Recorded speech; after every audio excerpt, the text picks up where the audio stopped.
Hi, and welcome to Beaumont Heritage Society's new video series, History from Home, where we teach parents about fun history-related activities that they can do at home with their kids. I'm standing in the 1845 John J. French Museum's kitchen to talk about making butter. Making butter is a great activity because it sits at a cross-section of history and science. Back in the French's time period of the mid-1800s, butter was made using cow's milk and a butter churn. Now, making butter was a chore typically reserved for the girls in the family, but the boys had to do it when they were in trouble. Once the butter was made in a churn and the buttermilk washed away and saved, the butter was formed in a butter mold.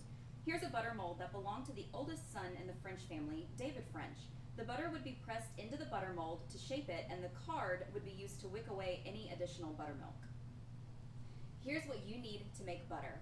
You'll need a small mason jar or a small plastic Tupperware container. Just make sure the Tupperware container won't leak. You'll also need heavy whipping cream, and you want your heavy whipping cream to be at room temperature, and you'll need a bowl to drain off the excess buttermilk. Now what we're going to do is open our heavy whipping cream, pour it about halfway in our small mason jar, put the lid back on. Now I'm going to screw on this lid tight so that I know it's not going to leak anywhere, and we are going to start shaking. What we're doing is breaking up the fragile membranes that surround the milk fat. Shaking the whipping cream separates the fat molecules from the liquid, allowing the fat to clump together to form butter.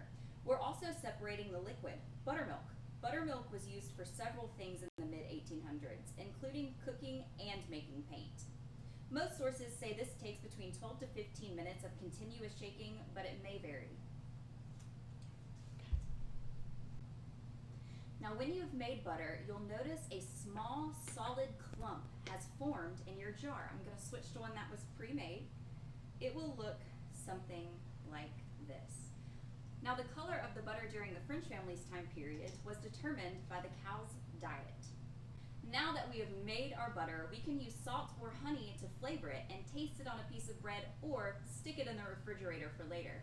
Now, the French family didn't have refrigeration like we do in our kitchen. Instead, they may have kept their butter cool by placing it in the bottom of their water well. It certainly makes me grateful for the modern day conveniences that we have today. If you decide to try out this activity at home, be sure to share with us on social media, linked down below in the video's description.